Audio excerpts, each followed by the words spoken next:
Hi, I'm Jacob. Welcome to my YouTube channel. Enjoy the video. This is a Disneyland original little long-playing record, and I am your story reader. I am going to begin now to read the story of 20,000 Leagues Under the Sea. You can read along with me in your book. You will know it is time to turn the page when Tinker Bell rings her little bells, like this. Let's begin now. Our story begins in San Francisco Harbor a long time ago, before there were airplanes in the sky. A three-masted schooner named the Abraham Lincoln set sail for the South Seas. There were 3 passengers aboard: Professor Aronnax, his nephew Conseil, and Ned Land, who knew a great deal about harpoons and whaling. They were going in search of a mysterious sea monster. One night, after many days at sea, a storm blew up. The ship began rolling and bouncing like a cork in the water. One of the masts broke in two. The vessel was sinking. When the sea grew quiet again, Ned, the professor, and Conseil found themselves all alone in a lifeboat in the middle of the ocean. They saw what seemed to be an island in the distance. The island was a strange-looking submarine resting quietly in the water. The 3 friends tied the lifeboat to the unusual craft and walked along its deck. Fearing that the submarine might go under the water at any time, they entered a hatchway and went inside. They passed by the controls and came to a beautiful big room, which had deep carpets, a pipe organ, and a fountain. Here they were welcomed by a pet seal named Snoopy and a bearded man in an officer's uniform, Captain Nemo of the submarine Nautilus. The captain invited them to dinner. They were served delicious food from the sea that tasted just like steak and vegetables. The 3 guests put on diving suits and were shown the captain's undersea farm, where the crew of the Nautilus was harvesting seaweed, barnacles, and sea cucumbers. Conseil saw a sunken pirate ship and decided to explore it. Inside was a treasure chest filled with golden doubloons and pieces of 8. All of a sudden, a big sea spider started toward them. Snoopy the seal swam straight at it and drove it away just in time.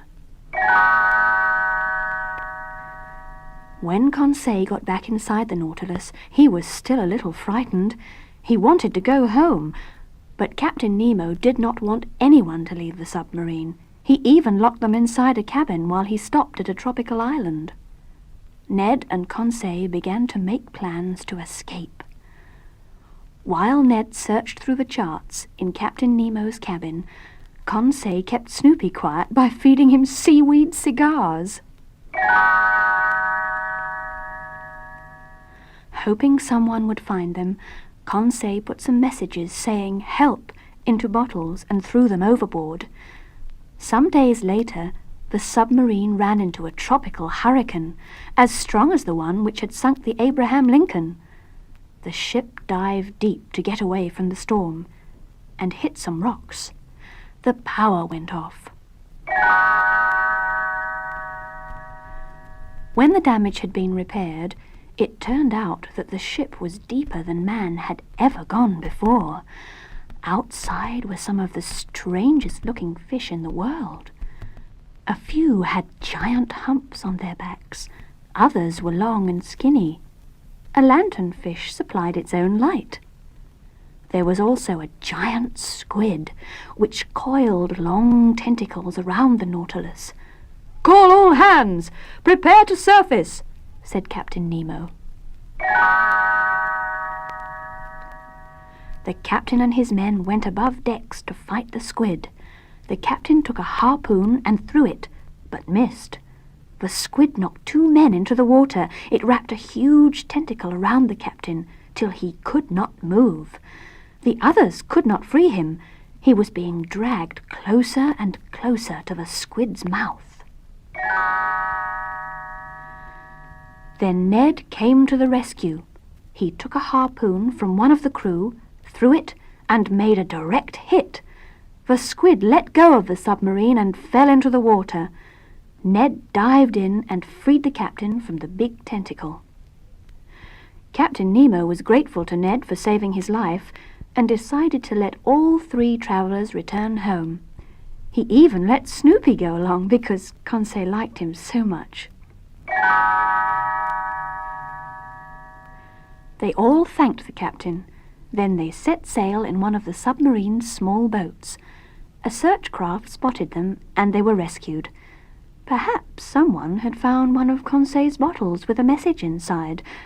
Whatever the case, Ned, Conseil, Professor Aronnax, and Snoopy were home quite soon from their great adventure.